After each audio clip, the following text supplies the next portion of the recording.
किसान भाइयों नमस्कार। आप देख रहे हैं ये पेड़ी का प्लाट है और इस प्लाट के पौधे गन्ने की जो कटाई हुई थी वो 25 मार्च को हुई थी। हमने इस प्लाट पे एक बार पहले भी आपको यहाँ पे लाइव करके दिखाया था कि किस तरीके से हम पेड़ी प्रबंधन का काम कर रहे हैं और पेड़ी प्रबंधन के साथ साथ किस तरीके से उर्वरक प्रबंधन कर रहे हैं, गुड़ाई कैसे कर रहे हैं, सिंचाई, वो हमने आपको दिखाया था। आज इस प्लाट पे पुनः आपको दिखाने का हमारा मकसद ये है कि पेड़ी प्रबंधन के बाद इस प्लाट में जो ये गन्ने की जो ये 2 लाइनें हैं, इन 2 लाइनों में 5 मई को ढैंचे की बुआई की गई थी और ढैंचे की बुआई आप देख रहे हैं यहाँ लाइनों में की गई है। 2 लाइन में इसकी बुआई की गई थी। ये वैरायटी है, यहाँ पे कुल 8 वैरायटियां हैं। ये जो पहली जो 2 लाइन है ये 13235 की आप देख रहे हैं और इन 2 वैरायटियों के बीच में ये ढैंचा की 2 लाइन है। ये आप देख रहे हैं 5 मई की इसकी बुआई है और आज 6 जून है, लगभग 1 महीना ये हो गया है। ये 2 लाइन जो 13235 की है।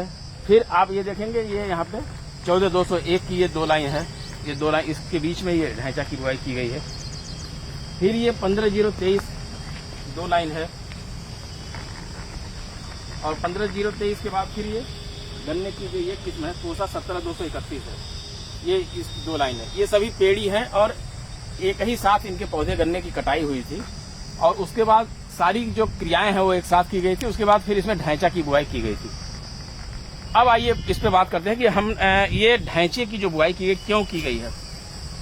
हम सभी लोग ये जानते हैं कि मृदा में कार्बनिक पदार्थ की जब पूर्ति होती है, पर्याप्त मात्रा में पूर्ति होती है, तो मिट्टी की जो जल धारण क्षमता होती है, वाटर होल्डिंग कैपेसिटी होती है, अर्थात मिट्टी में पानी रोकने की क्षमता जो होती है उसमें वृद्धि होती है। और साथ ही साथ जब कार्बनिक पदार्थ पर्याप्त मात्रा में होते हैं तो मृदा में ऐसे कई सूक्ष्म जीव होते हैं, जीवाणु होते हैं, उनकी संख्या में वृद्धि होती है।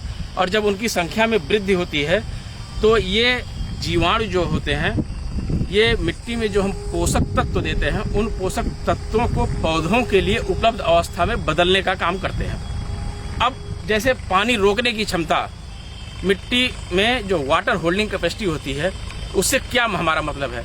मतलब हमारा ये है, सीधा सा मतलब ये है कि एक बाल्टी में अगर पानी आप रख दीजिए और नीचे उस बाल्टी से पानी रिस रहा है, नीचे से अगर रिस रहा है तो कुछ देर बाद पानी रिस करके सारा नीचे चला जाएगा।